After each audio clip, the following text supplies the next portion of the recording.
What is up, YouTube? It's Kingfisher745, and this is the PvP Season 12 preview.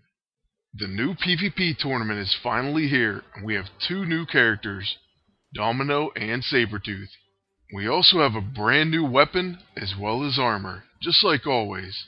So let's go ahead and take a look at those first, and then we'll look at the characters. First, we have the Beyond Corporation can opener. It has a pretty interesting counterattack. This weapon has a 50% chance to perform a counterattack when attacked by enemies with metal. It also has a few pretty decent debuffs. The first is Mechanical Stress. This debuff says the cooldown of all executed abilities, except Recharge, is increased by 1 round.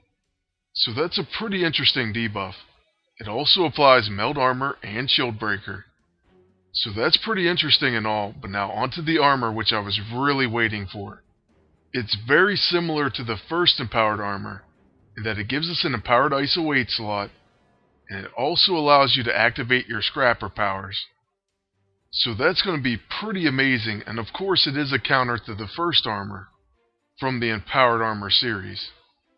Now let's take a closer look at both of the heroes, starting with Domino. She is going to be a blaster. She has two really good passive abilities. The first, Something About Us. I roll 20s.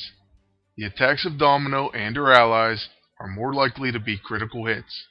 Her other passive is called Get Lucky, and it pretty much gives her a chance to do tons of different things. She can dodge, counter, follow-up attack, even avoid debuffs. But that does depend on the proc rate. Her first ability, Spinal Scratch, has Paragon Exploiter and also gives disadvantage. So this will create a negative effect according to the class of the target. So this looks like a pretty good first ability. Next is called Hold Up.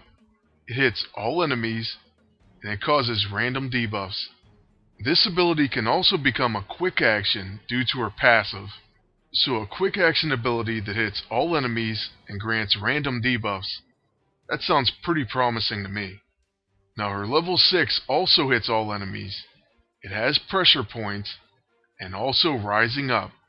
So this will help set up those big Paragon Exploiter hits on all the enemies. And lastly, Arrow Dynamite. It causes disoriented to all enemies and also incapacitation. So by the look of it, Domino is going to fit in on quite a few teams, including with characters like Captain Britain or any Paragon Exploiter.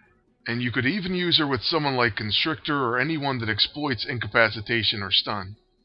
I'm also thinking about using Domino with Deadpool. That would be pretty amazing. Now moving on to Sabretooth, he is in his classic costume, and he has two passives as well. The first, Bloodlust, gains X stacks of Blood Rage when attacking a target with bleeding, where X is the number of bleeding on the target. And then he has a similar healing factor to the other healers, such as Wolverine. But it looks like he's got Deadpool's character Empowered ISO 8 built right in. He'll come back to life at half health when KO'd. And he also gains Frenzy. Now his level 1 ability is called Claw Swipe. It has Adamantium. It causes bleeding, pain, and ravaged. And the next attack that hits is guaranteed to be a critical hit. Once again, that's a pretty sick first ability. So far, I'm really loving the PvP characters. Remember, he's going to double attack against an Infiltrator, and place 2 bleed stacks and 2 pain stacks, if you decide to use a Claw Swipe. I assume he will follow that up with another Claw Swipe. Then his level 2 exploits attrition, causes bleeding ×2, and also has Blood Frenzy. Blood Frenzy consumes all stacks of Blood Rage to deal increased damage. So I'm guessing this is going to be a really big hit, especially once you have a bunch of Blood Rage. You could also pair him with someone that's going to put those attrition debuffs, or just wait on the synthetic cube. Now his level 6 is a buff. It's called Berserker. It has a chance to join in on an ally's attack, and Sabretooth has a chance to retaliate when an ally is hit by a single target attack. And last but not least, his level 9. It's called Tantrum. It hits all enemies, causes hemorrhaging attack, has a chance to stun everyone, and causes exposed. So all of the enemy's defense is reduced by 25%. So imagine Sabretooth with a character that can put bleed on everyone. Or maybe with X-23 or Elektra, anyone like that. It could be a fantastic team up. Now, one last thing I want to do is go ahead and show my armory, and then talk a little bit about the changes. Right now, you're looking at my armory from the past season. And I have mostly utility belts, so this means I didn't really upgrade that much last season. My bonuses are decent, but a lot of level 300s have that and much higher. But also with this new change, there is another page. Right now I'm researching it, and it takes 2 days. It costs over 400,000 silver. So basically I'm just waiting on that. I'm hoping to upgrade my armory pretty soon. I'm probably going to buy mostly the balanced kind, and that's the kind that had the same offense and defense bonus.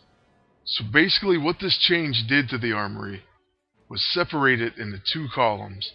You have your attacking team and your defending team. If you use balanced items, it's just going to split your bonuses right down the middle. Now let's say you want to put a really fast attacking team on defense, and you're hoping to just go ahead and overwhelm the opponent. Something like Thor and Quicksilver. In that case, you may want to put the attack-heavy armory items on your defending team.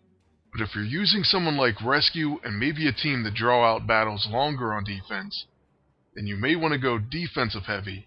It really depends on what your strategy is on offense and defense. And since offense is more forgiving, you may want to spend more time and possibly more gold on your defense. It's kind of hard to explain, but at the same time, it's a lot less complicated than you think it is. But anyways, that's a quick look at my armory and some of the PvP updates. If you have any further questions, please feel free to ask. And lastly, I want to thank you all for watching. Good luck in Season 12, and take care.